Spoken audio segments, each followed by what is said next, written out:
पिछले हफ्ते 5 दिन रेड थे, इस हफ्ते उल्टा हो गया। मंडे को मार्केट 3791 पॉइंट्स नीचे गिरी, 7 सेशंस की लूजिंग स्ट्रीक रही और सब घबरा गए। और फिर ट्यूसडे से ऐसा पलटा खाया कि 3 दिन में इंडेक्स ने 6700 पॉइंट्स गेन किए। मंडे को 161,805 के, थर्सडे को 168,514 पे बंद हुआ। सो ये है रिकवरी की कहानी और इसके पीछे ऑयल है, ईरान है और अमेरिका की एक न्यूज है। चलिए पूरा हफ्ता समझते हैं।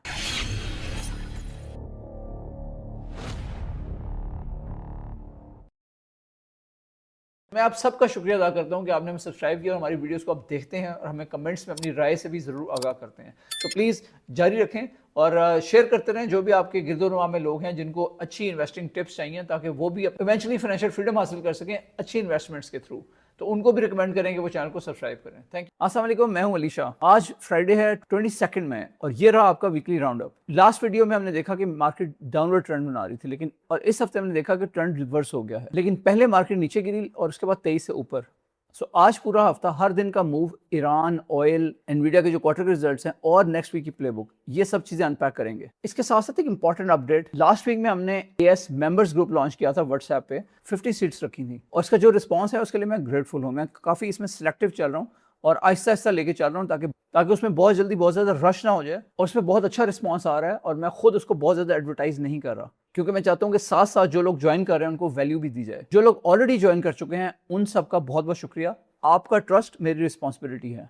सो ये जो मेंबर्स व्हाट्सएप ग्रुप है, इसके अंदर हम शेयर कर रहे होते हैं मॉर्निंग ब्रीफ्स, जिसमें मार्केट के जो भी ट्रेंड्स बन रहे होते हैं उनके ऊपर बात हो रही होती है। और इसके साथ साथ और इस पर आप जो भी आपके माइंड में इन्वेस्टमेंट से रिलेटेड क्वेश्चन आ रहे हैं वो भी आप मुझसे पूछ सकते हैं और मेरी कोशिश होती है कि विद इन 24 आवर्स में उसका जवाब दे देता हूँ। और उन्हीं के क्वेश्चंस में अगर कोई वीडियोस के आइडियाज़ दिए जाएँ तो मैं उनको भी इनकॉर्पोरेट करता हूँ।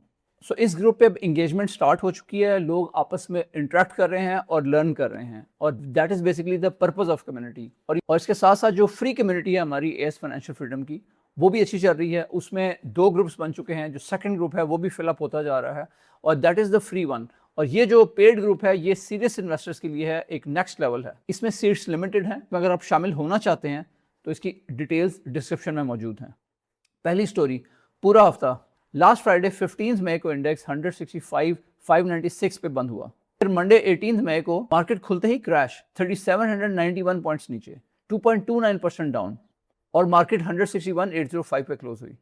तो ये 7वां कंसेक्टिव रेड सेशन था मंडे को। इसकी वजह थी वीकेंड पे यूएई में एक न्यूक्लियर प्लांट पे ड्रोन अटैक की खबर। सऊदी अरेबिया ने 3 ड्रोन्स को इंटरसेप्ट किया और ऑयल $110 के ऊपर चला गया। इन्वेस्टर्स पूरी तरह रिस्क ऑफ मोड में चले गए। और फिर ट्यूसडे 19 में पांसा पलटा, इंडेक्स 1091 पॉइंट्स ऊपर आया और 162,896 पे क्लोज हुआ। 7 सेशंस की लूजिंग स्ट्रीक फाइनली टूट गई और इसका जो ट्रिगर था वो ट्रम्प की अनाउंसमेंट थी, प्लान्ड अटैक पॉज कर दिया है निगोशिएशंस के लिए। ऑयल अर्ली एशियन ट्रेड में 2% गिरा। वेंसडे 20 में रिकवरी और तेज हुई, इंडेक्स 1934 पॉइंट्स ऊपर 1.19%, यानी 164,831 पे क्लोज हुआ। ट्रम्प ने फिर कहा ईरान के साथ वॉर बहुत जल्द खत्म हो जाएगी। उसकी वजह से ऑयल थोड़ा और गिरा। एनर्जी, सीमेंट, बैंक्स, ऑटो सब ग्रीन में और सेकंड हाफ में एग्रेसिव अकोमुलेशन हुई। याद रहे ट्यूसडे को heavy weights Meezan bank, FFC, UBL, Engro holding और पीपीएल ने मिला के तकरीबन 836 पॉइंट्स ऐड किए थे और यही नाम रिकवरी के लीडर्स रहे।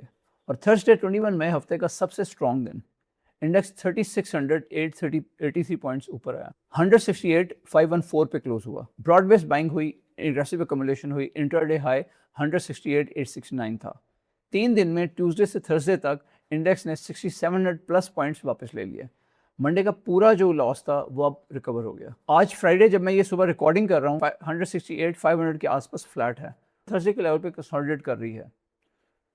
तो नेट पिक्चर लास्ट फ्राइडे को 165,586 से आज तकरीबन 168,500 तक, हफ्ते में तकरीबन 21.76% वीकली गेन। ये पिछले हफ्ते 3.2% लॉस का ऑलमोस्ट मिरर इमेज है। इसमें मेरी रीड ये है कि ये क्लासिक वी शेप रिकवरी थी। जैसे मैंने पिछली वीडियो में कहा था, स्लो ब्लीड, पैनिक नहीं, तो सिर्फ एक ही अच्छा ट्रिगर उसे तेजी से पलटा सकता है। दूसरी स्टोरी, और ये सबसे इंपॉर्टेंट है क्योंकि ये ट्रांसपेरेंसी का काम है। पिछली वीडियो में मैंने कुछ साफ कॉल्स दी थी, आज उनका स्टेटस चेक कर लेते हैं। पॉइंट नंबर 1, मैंने कहा था कि 165 के आसपास डाउन साइड लिमिटेड है, अपसाइड ट्रिगर पॉसिबल है, एसिमेट्रिक सेटअप है।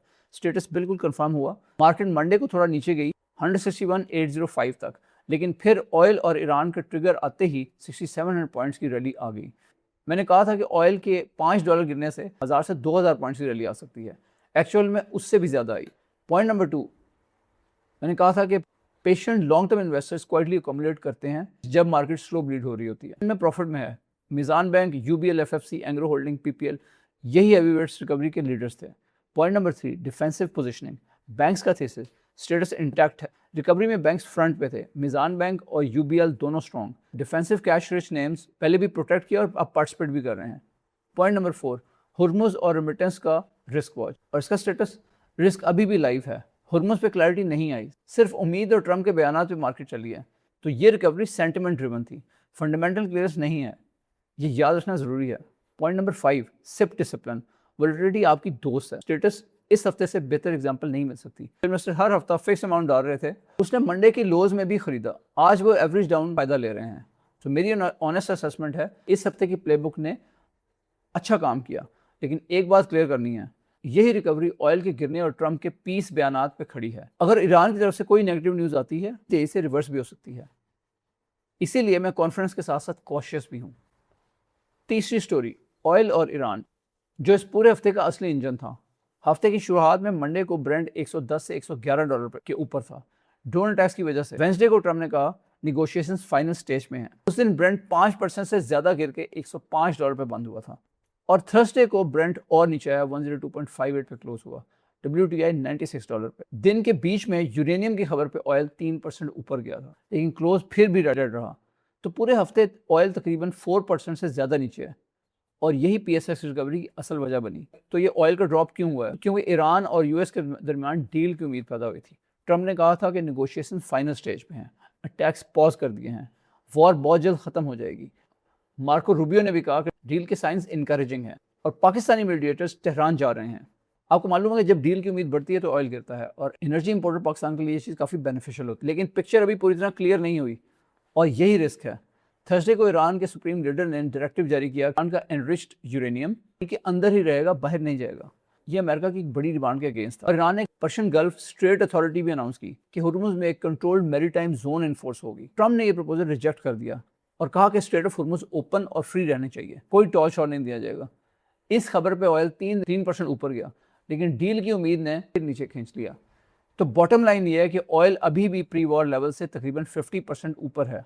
हुर्मुज पर प्रैक्टिकल क्लैरिटी अभी भी नहीं है। सिटीमैन्स जैसे बैंक्स कह रहे हैं कि मार्केट शायद हुर्मुज डिस्ट्रप्शन को अंडर प्राइस कर रही है, और अगर ये साल के आखिर तक बंद रही तो ऑयल 120, इवन वर्स्ट केस में $200 तक जा सकता है। लेकिन दूसरी तरफ वुड मैकेंजी कह रहा है कि डील हो जाती है और हुर्मुज जून तक खुल जाती है तो ब्रेंट साल के आखिर तक तकरीबन $80 तक गिर सकता है। पाकिस्तान पे इसका क्या इम्पैक्ट होता है? वही 3 चैनल से। एक तो ये कि पाकिस्तान ऑयल इंपोर्टिंग कंट्री है, तो ऑयल इंपोर्ट का बिल पड़ता है, तो इन्फ्लेशन, और नंबर 3 रिमिटेंसेस। जब तक ऑयल नीचे की तरफ जाता रहेगा PSX को सपोर्ट मिलेगी। जैसे ही ऑयल 110 के ऊपर वापस जाता है, जैसे पिछले हफ्ते में हुआ था, प्रेशर फिर आ जाएगा। चौथी स्टोरी, वर्ल्ड मार्केट्स। ये मैंने थोड़ा छोटा सेक्शन रखा है, लेकिन ये इन्वेस्टर्स के लिए इंपॉर्टेंट है। वेडनेसडे रात को मार्केट क्लोज के बाद एनवीडिया ने अपना क्वार्टर रिपोर्ट किया, और नंबर्स रिकॉर्ड ब्रेकिंग थे। रेवेन्यू $81.6 बिलियन, पिछले साल से 85% ज़्यादा। डेटा सेंटर रेवेन्यू अकेला $75 billion, 92% up. Networking 199% up. Company ने $80 बिलियन का नया बायबैक अनाउंस किया और डिविडेंड भी बढ़ाया। और इसके जो CEO हैं एनवीडिया के, जेंसन हुआंग, उन्होंने कहा कि डिमांड हैज़ गॉन पैराबोलिक। लेकिन यहाँ एक दिलचस्प बात है, इतने स्ट्रॉन्ग नंबर्स के बावजूद स्टॉक थर्सडे को तकरीबन 1.8% नीचे गिरा, $219 के आसपास आ गया। क्यों? क्योंकि एक्सपेक्टेशन इतनी हाई थी कि एक बीट एंड राइज क्वार्टर भी मार्केट को इम्प्रेस नहीं कर पाया, और उसके बाद ऑयल के गिरने की वजह से और ट्रेजरी यील्ड के थमने की वजह से मार्केट्स ने वापसी की। पाकिस्तान के लिए क्या टेक अवे है?